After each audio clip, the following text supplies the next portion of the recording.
우리 예수님께서 이 세상에 오신 것은 일반 사람들과 달리 범상치 않게 오셨습니다. 그래서 예수님에 대한 관심은 그 주변뿐만 아니라 전 지구촌이 관심의 대상이 됐습니다. 우리 예수님은 오실 때부터 동정녀 마리아에게서 탄생하십니다. 믿을 수 없는 일이고 이것은 아무도 생각도 믿기지도 않는 일입니다. 그래서 많은 신학자들에게도 조차도 예수 그리스도의 동정녀 탄생에 대하여 별 이야기를 하고 부정적인 이야기를 하는 경우가 많이 있습니다. 그러나 저와 여러분들은 예수님의 동정녀 탄생을 믿고 받아들이고 있습니다. 그렇게 주님은 이 세상에 오셨고 오신 주님을 그렇게 대단한 곳으로 주께서 오신 것이 아니라 베들레헴 구유에 누이시게 됩니다.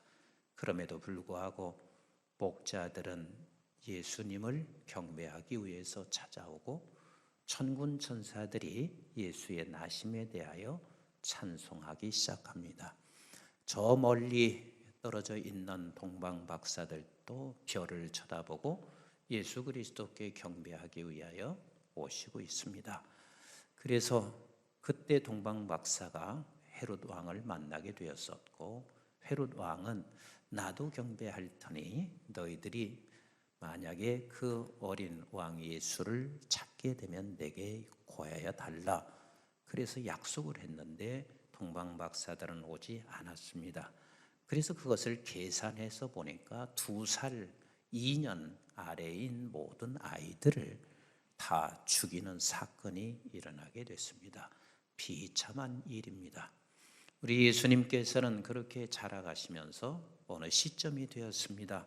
예수님께서 입술로 가르치는 그 가르침은 다른 사람과 달랐습니다. 바리새인과 다르고 서기관과 달랐고 대제사장들과도 달랐습니다. 그의 가르침에 권세가 있었고 그의 가르침은 다른 사람들의 가르침과 다른 심도 있고 깊이 있고 하나님의 나라에 대한 가르침이었습니다. 그뿐이 아니었습니다. 그 예수님은 수많은 이사와 기적을 행하십니다. 중풍병자가 일어납니다. 나병 환자가 치료가 됩니다. 소경이 눈을 떴습니다. 귀머거리가 귀가 열렸습니다. 그리고 죽은 나사로가 부활하는 놀라운 역사, 그리고 자연계를 통치하시는 주님, 바다 위를 걸으시는 주님, 누가 봐도 저분은 이 세상을 건져낼 구주이라는 사실에 대하여 이제 믿어 의심치 않게 됩니다. 그만큼 우리 예수님의 관심이 더욱더 세상으로 퍼져가기 시작했습니다. 그런 예수님이 종종 이렇게 말씀하십니다. 나는 죽는다. 그리고 3일 만에 부활하신다. 이 말도 저들은 받아들일 수가 없습니다. 왜? 예수님은 죽을 수 없는 분입니다. 왠고하면 죽은 자로 살리는 기적의 주님이 어떻게 죽겠나 하는 생각을 가졌을 것입니다. 그런 예수님이 어느 시점이 되었습니다. 그 시점은 유월절이 가까웠을 때 예수 그리스도께서는 힘의 균등이 점점 기울어져 가기 시작합니다. 즉 세상의 힘을 늘 능가하면서 살아왔던 예수 그리스도신데 이제는 대제사장과 서기관들이 도리어 힘이 더 세지는 것을 발견하기 시작해요. 그래서 그것을 발견한 한 제자 유다는 이때 이제 힘센 쪽에 힘센 곳에 자기 몸을 기대기 시작했을 것입니다. 그런 마음을 가지고 있을 때 사단은 그에게 깊이 들어왔습니다. 그게 오늘 본문 22장 1절부터 4절에 있는 내용이 되겠어요. 우리 한번 같이 읽도록 하겠습니다. 시작. 6월절이라 하는 무교절이 다가오매 대제사장들과 서기관들이 예수를 무슨 방도로 죽일까 궁리하니 이는 그들이 백성을 두려워함이라 그랬습니다. 지금 우리 주님은 주님이 힘이 없는 게 아니에요. 그러나 주님께서는 유월절이라고 하는 때가 가까웠습니다. 그래서 유월절은 우리 주님께서 이 때는 내가 이제 죽어야 할 때요. 왜 죽어야 할 때냐면 유월절과 예수님의 죽음과는 묶어 있습니다. 그래서 끊임없이 이스라엘 백성들이 유월절에 절기를 지키고 있을 때 우리 예수님께서 앞으로 유월절은 우리 모든 사람들의 죄를 짊어지시고 죽게 되는 그 죽음이 바로 유월절입니다. 그래서 유월절은 이미 주님의 죽음과 묶여 있는 것입니다. 그 때가 가까웠기 때문에 예수님은 세상에 힘을 쓰는 방식을 선택하지 않으세요. 그래서 결국은 예수님은 넘겨주게 돼요. 우리 한번 5절과 6절 말씀 같이 볼까요? 5절과 6절 시작. 그들이 기뻐하여 돈을 주기로 언약하는지라 유다가 허락하고 예수를 무리가 없을 때에 넘겨줄 기회를 찾았더라. 아니, 유다에게 예수님이 몸을 넘겼다. 또 유다 속에는 누가 들어와 있어요? 사단이. 그럼 유다에게 몸을 넘겼다 하는 말은 예수님이 누구에게 자기 몸을 넘겼냐면 사단에게 몸을 넘겨버린 거예요. 그렇게 막강한 힘을 가지고 있는, 그리고 만왕의 왕 되시는 예수 그리스도께서 아니 한낱 사단에게 자기 자신을 몸을 맡겨 죽을 수가 있나?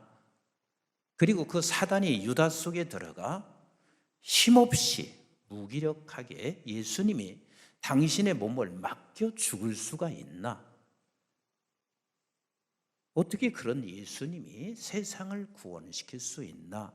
그리 생각할 수 있습니다. 그런데 세상 사람이 봤을 때는 예수님이 사단에 자기 몸을 맡겼지만 예수님은 유다나 사단에게 자기 몸을 맡긴 게 아니라 하나님의 말씀에 자기 몸을 맡깁니다. 우리 한번 같이 합시다. 말씀에 자기 몸을 맡기셨다. 예, 말씀에 자기 몸을 맡겼다 하는 것은 우리가 유월절 되었을 때 그 유월절은 예수님의 죽음과 묶여서 이제는 진정한 우리에게 유월절을 하나님께서 주시고자 하시는 하나님의 은혜인 것이에요. 아멘이신가요? 그래서 이렇게 성경은 우리에게 말씀하시고 계세요. 바로 이 본문 뒤에 우리 주님은 제자들과 성만찬식을 하시면서 이렇게 말씀하셨어요. 누가복음 22장 20절 말씀 같이 한번 보도록 할까요? 시작. 저녁 먹은 후에 잔도 그와 같이 하여 이르되 이 잔은 내 피로 세우는 뭐요? 새 언약이니 곧 너희를 위하여 붓는 것이니라 그랬습니다.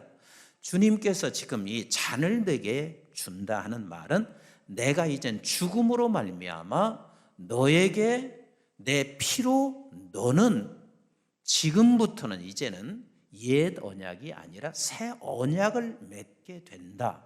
그러니까 하나님은, 예수님은 말씀 따라 자기 몸을 맡기시는 거예요. 그래서 이미 구약에서 수없이 예언을 하셨고 또 수없이 이 말씀을 약속하시고 계세요. 우리 에레미야서 31장 31절부터 같이 볼까요? 시작. 여호와의 말씀이니라. 보라, 날이 이르리니. 그 날이 무슨 날이에요? 날이 이르니. 시작.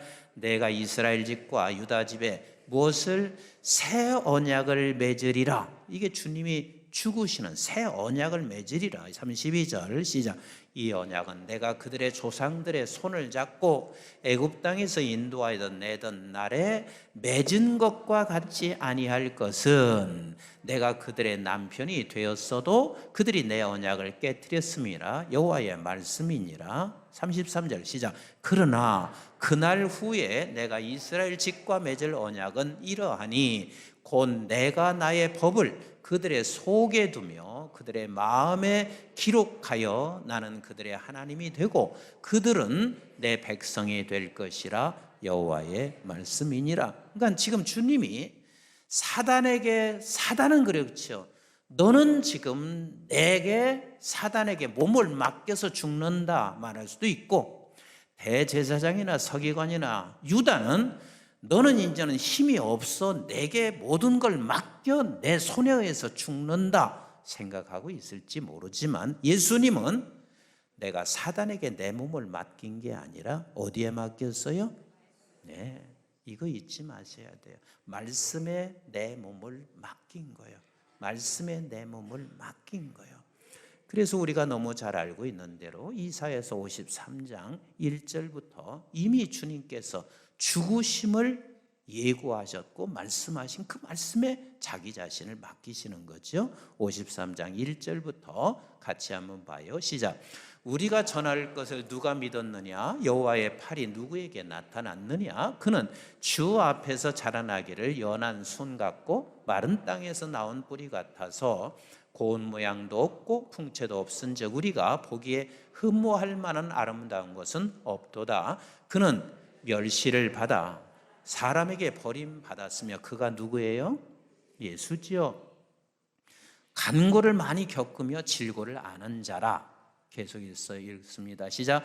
마치 사람들이 그에게 얼굴을 가리는 것 같이 멸시를 당하였고 우리도 그를 귀히 여기지 아니하였도다. 그는 실로 우리의 질고를 지고 우리의 슬픔을 당하였거늘 우리는 생각하기를 그는 징벌을 받아 하나님께 맞으며 고난을 당한다 하였노라. 그가 찔림은 우리의 허물 때문이요 그가 상함은 우리의 죄악 때문이라.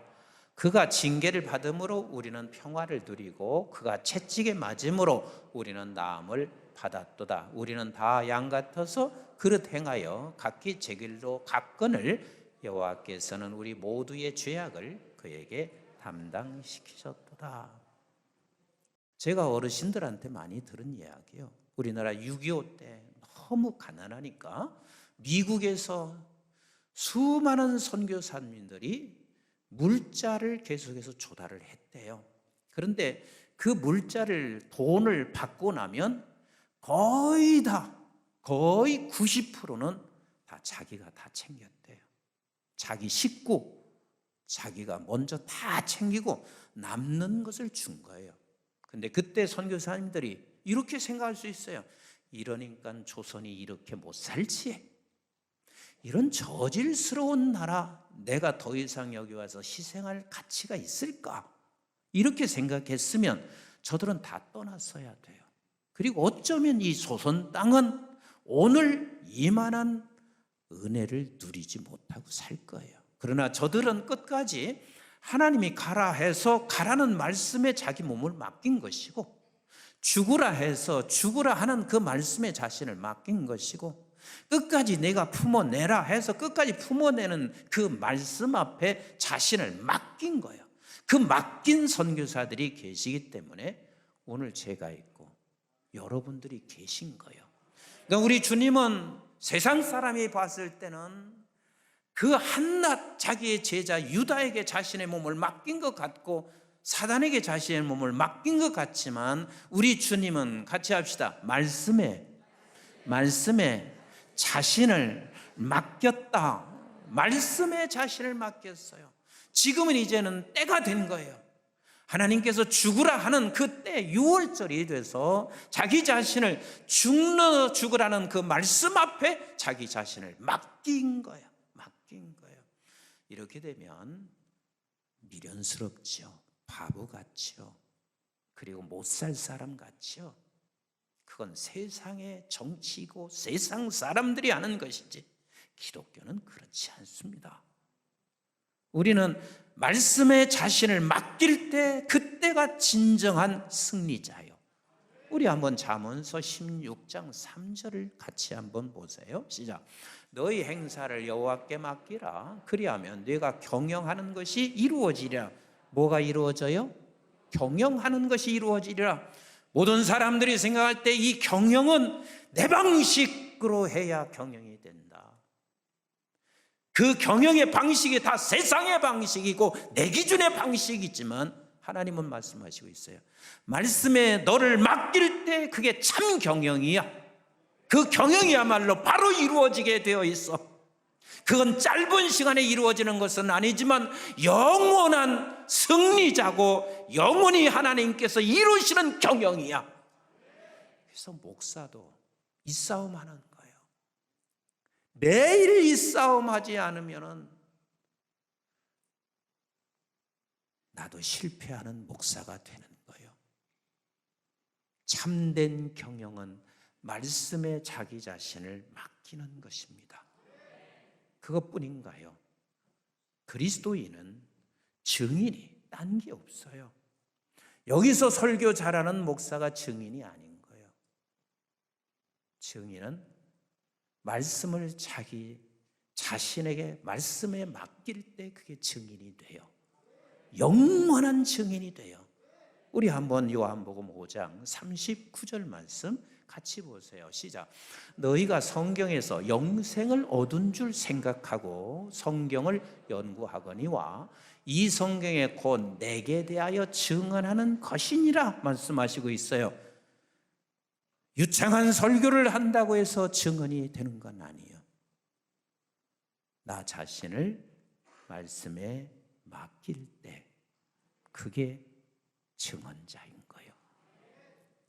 쉼이 어디에서 쉼이 얻을 수 있나요? 쉼은 말씀에게 나 자신을 맡길 때 진정한 쉼이 있어요. 우리 한번 마태복음 11장 28절을 같이 한번 보세요. 시작. 수고하고 무거운 짐진 자들아 다 내게로 오라. 내가 너희를 쉬게 하리라. 근데 어떻게 쉬게 하라는 거예요?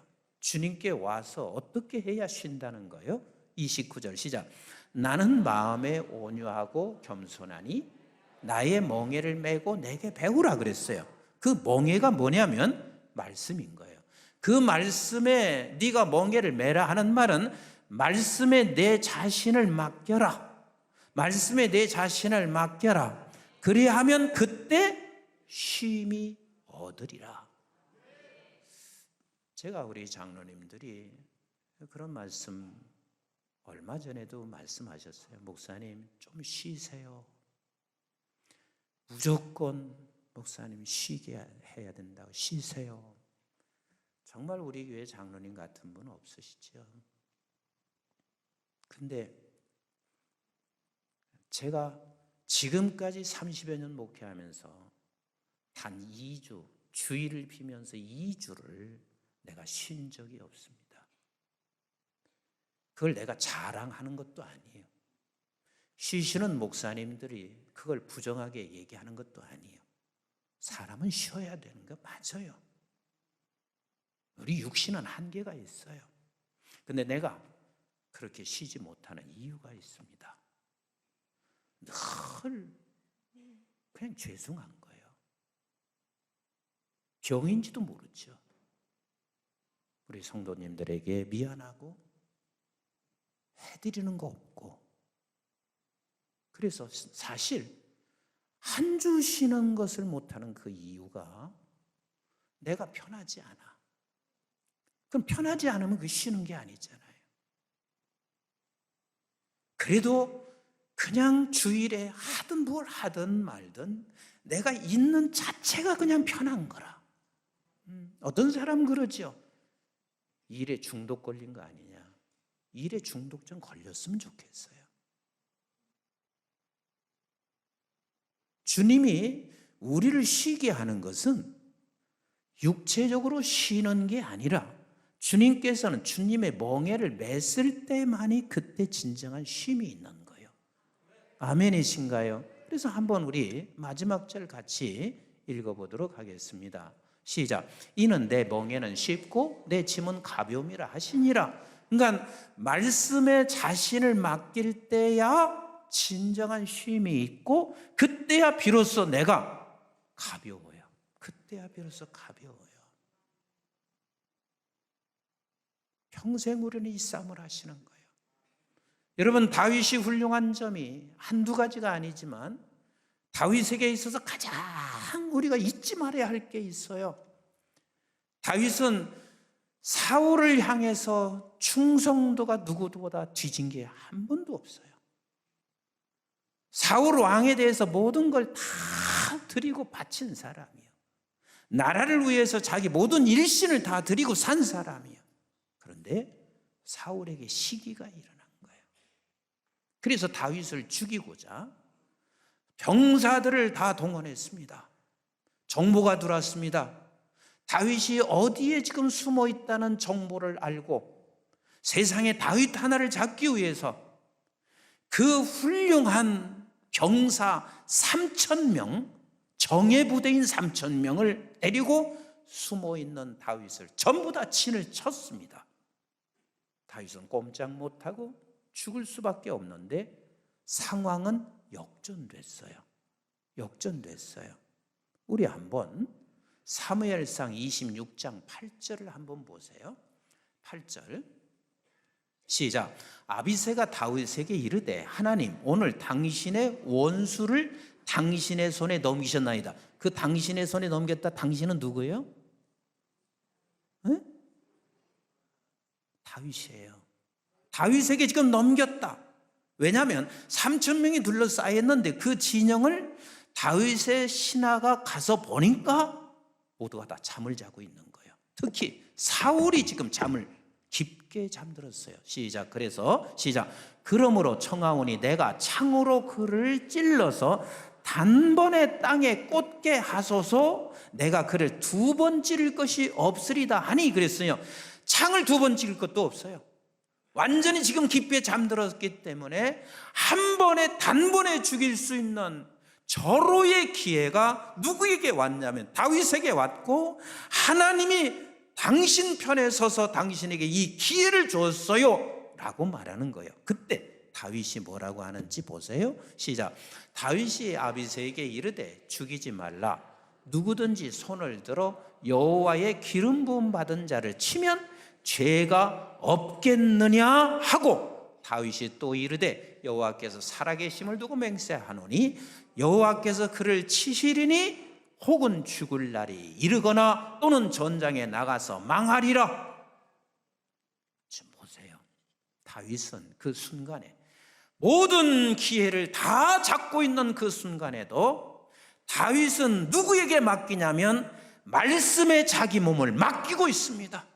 기름 부음 받은 자니 하나님이 알아서 칠 거니 하나님이 알아서 할 것이니 지금 나에게 절호의 기회가 왔지만 하지 마.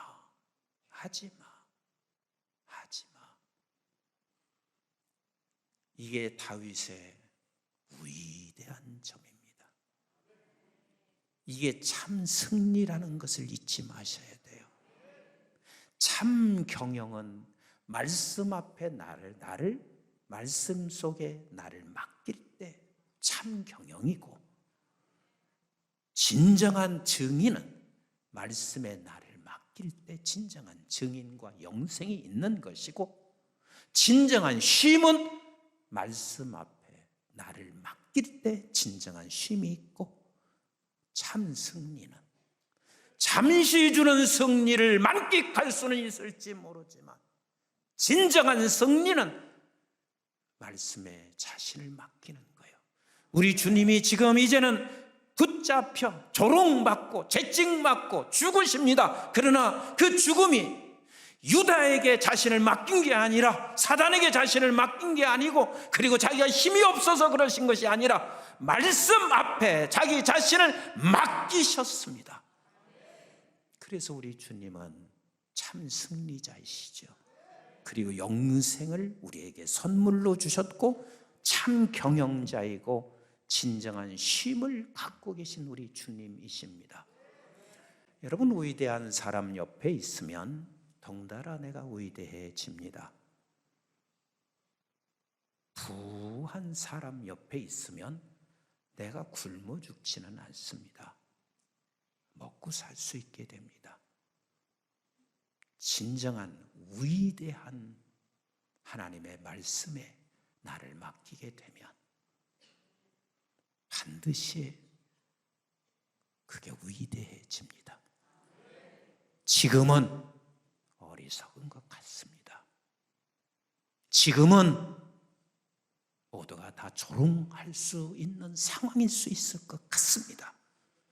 분명한 것은 말씀에 자기 자신을 맡겨 위대한 길을 걸어가는 이 싸움을 우리 평생 하시고 그 길을 걸어가는 우리 성도들 되시기를 주님의 이름으로 축복합니다.